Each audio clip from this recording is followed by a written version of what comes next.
Hey everyone. So, on this channel, we're sharing interesting topics from Japan's online community that even people from overseas can enjoy. Now, let's check out today's discussion. In the area around Suzu City, active seismic activity has been continuing for about 3 years. Among researchers, it was anticipated that fluids would reach deep areas of active faults, triggering major earthquakes. These guys are just playing rock paper scissors after the fact. Didn't they mention it on TV at that time? They're talking about warnings, but were they ignored?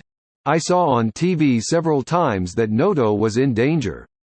Well, even if they say it's dangerous, it's not like you can just move. Given that it's been happening repeatedly in recent years, it's something even amateurs can predict.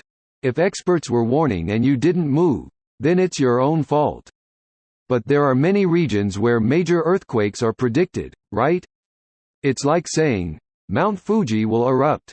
Maybe there's underground water vapor explosion generating energy. There hasn't been any activity in the active volcanoes in Ishikawa Prefecture since a small eruption 10 years ago. So it's only about active faults. Looking at the past, before the Nankai earthquake, there were large inland earthquakes. But did the same underground water contribute? Is this a precursor to that?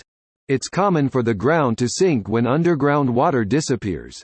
Whether it affects the fault or plate where earthquakes occur, I don't know. Telling people to move because of earthquakes, is there a place in Japan where there's no earthquake damage? Even in Tokyo, they talk about the possibility of a major earthquake. What about the center of Hokkaido? Impossible. The Japanese archipelago is formed by plate movements. So as long as we don't stop the Earth and eliminate plate movements, earthquakes will happen anywhere. As long as unknown active faults like this one are still dormant. No one can predict. The damage from an earthquake of that scale is this much? Let's end 2024 already. If this amount causes this earthquake, it's going to be miserable forever. You can't build a stable life foundation with peace of mind. This is pointless, isn't it? It's a given that earthquakes can happen anywhere in Japan. At least specify a time frame, like within a year, to prioritize earthquake preparedness.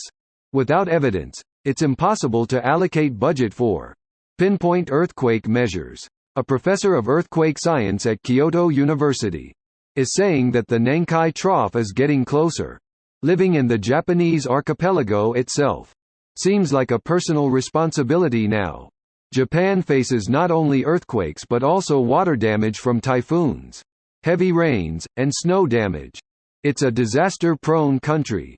It's not the time to be giving money to other countries. Despite that, the disaster awareness among citizens is low. There are too many disasters, and people have become accustomed to them. Those who are not accustomed might have gone crazy or moved. Did you find this video interesting? We'll keep bringing you fun topics from Japan's online community. Please subscribe to the channel and drop some comments.